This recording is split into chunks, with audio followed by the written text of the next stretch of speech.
This is the injury report presented by NYU Langone Health. We didn't know the Rangers were so banged up and so injured the way they were during their playoff run, but you know what? It's playoffs. No excuses for hashtag no quitting NY. So in today's injury report, we're talking with Dr. Natasha Desai from the Center for Women's Sports Medicine at NYU Langone Orthopedics. Doc, a full grocery list of injuries that the Rangers suffered during the playoff run.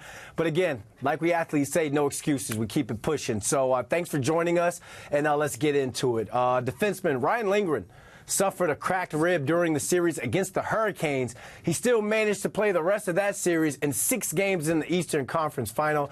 I know they say hockey guys are tough, but what kind of pain did Lindgren play through, and how does something like that, a cracked rib, affect his game in hockey?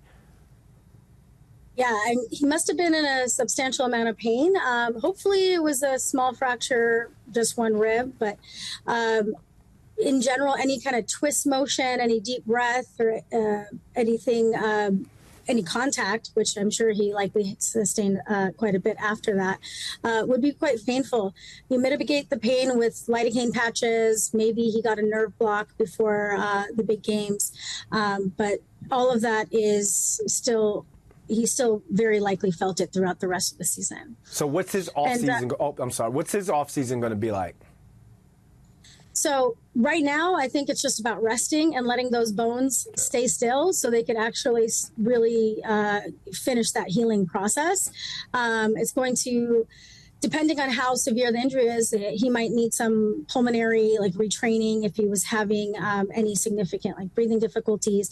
But most likely it's just time and giving it a little bit of rest. Time heals all wounds. Another guy, Jacob Trouba, a star on the team, had a broken ankle in March, but he was reportedly healed and he was cleared to play. How in the world does somebody play from March until June on a broken ankle, especially when you have to skate? Yeah, I'm trying to read through between the lines there, because he also said that a kidney bean size of bone was taken out of his pulled off his ankle.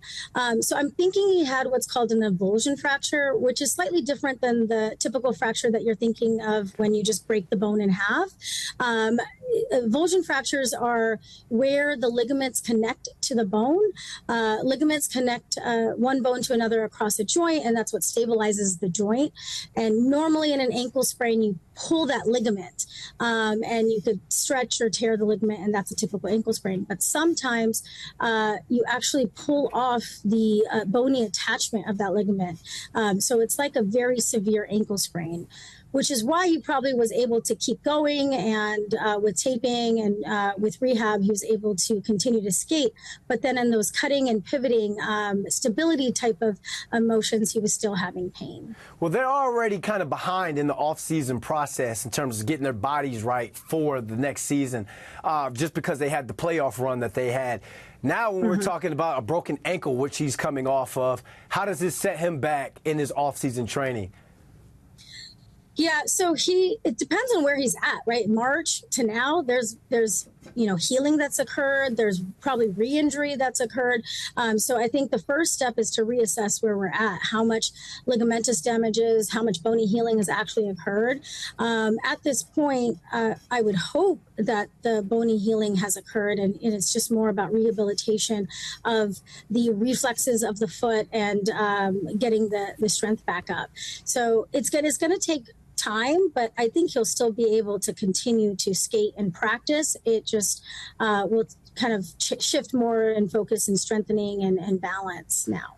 You know, I was having a conversation with some of the people around the office about guys playing through a cracked rib and a broken ankle. And they're like, how are they able to do that? Doc, as you know, we athletes, we ain't missing the playoffs for nothing. You know, we got to be in a wheelchair for that. So as a doctor, how much of that concerns you? And when do you and the trainers feel like you guys need to step in and protect the athletes from themselves? Yeah, I mean, these players were, self-selected to get to this level that they're able to push through pain. And sometimes we do have to save them from themselves, right? I think you have to look at where we're at in the season. I think early in the season, you want to protect them sooner than later, because you don't want any injury to become a repetitive, downhill process for the player. It's not good for the player. It's not good for the team. I think you also have to see what the stability of the injury is, how much we can protect them with bracing, with taping, with things like that. And then lastly, how are they playing? If they're playing really bad, hurt, they're probably doing themselves a disservice, and they're probably doing the team a disservice. And so you have to take all that into account, and where they are in the season and how important the games are. Either way, I got to tip my hat to those guys by going out there and giving 100% when they weren't 100%. Doc, thank you for that. Of course. Thank you.